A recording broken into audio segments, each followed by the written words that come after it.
Assalamualaikum warahmatullahi wabarakatuh. Apa kabar anak-anak? Masih bersama Ustaz Catur di sini, tetap semangat ya. Baik. Untuk pelajaran kemuhammadiyahan kali ini kita akan membahas peristiwa Isra Mi'raj. Ada dua peristiwa dalam perjalanan ini. Yang pertama Isra, yaitu perjalanan Nabi dari Masjidil Haram di Mekah ke Masjidil Aqsa di Palestina.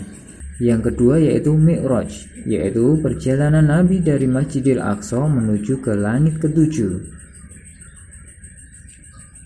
Peristiwa Isra Mi'raj terjadi ketika Nabi mengalami Amul Husni, atau bisa disebut juga tahun duka cita, yaitu tahun di mana Nabi mengalami duka cita atas meninggalnya istri beliau tercinta, yaitu Khadijah binti Khuwailid dan paman beliau Abu Thalib. Pada saat itu Nabi Muhammad sedang berada di rumahnya. Tiba-tiba Nabi didatangi oleh malaikat Jibril, dan pada saat itu juga didatangkanlah buraq sebagai kendaraannya. Kemudian Nabi pun menaikinya bersama malaikat Jibril, sehingga terbanglah buraq dengan kecepatan kilat melesat dari Masjidil Haram ke Masjidil Aqsa.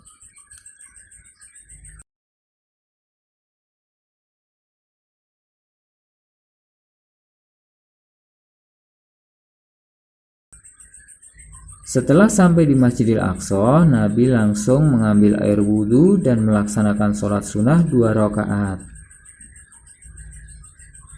Setelah sholat, Nabi dan malaikat Jibril melanjutkan perjalanannya.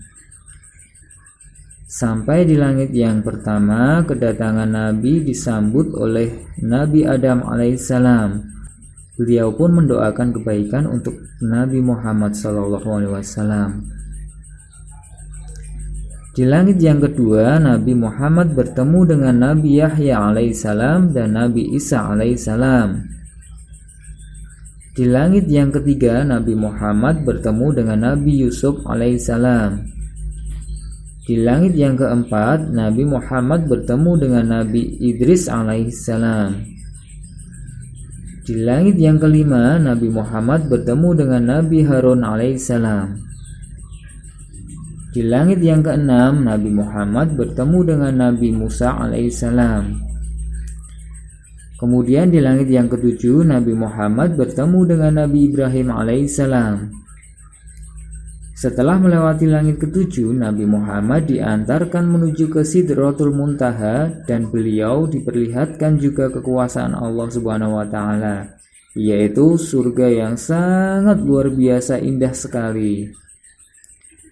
Kemudian Nabi Muhammad dipanggil untuk bertemu Allah Subhanahu wa Ta'ala.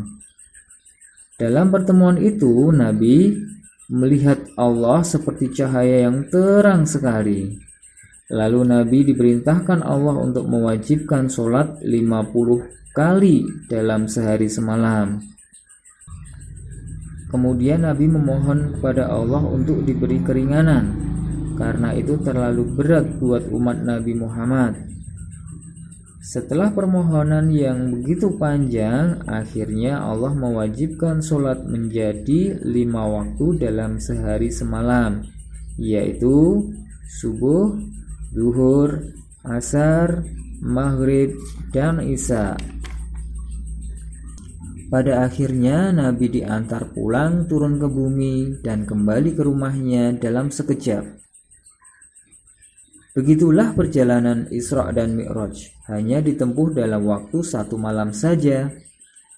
Jadi sholat 5 waktu merupakan hadiah dari Allah Subhanahu wa Ta'ala untuk Nabi dan umatnya, yang wajib dikerjakan agar kita selalu disayang dan dijaga oleh Allah Subhanahu wa Ta'ala, bahkan masuk ke surganya Allah yang sangat indah. Masya Allah, luar biasa bukan? Nah, anak-anak maukah masuk surga? Kalau ingin masuk surga, jadilah anak-anak yang soleh-solehah ya, dan jangan pernah tinggalkan sholat.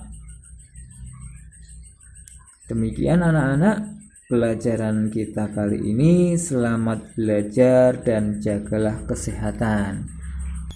Dari ucatur kurang lebihnya mohon maaf. Usakhiri wassalamualaikum warahmatullahi wabarakatuh.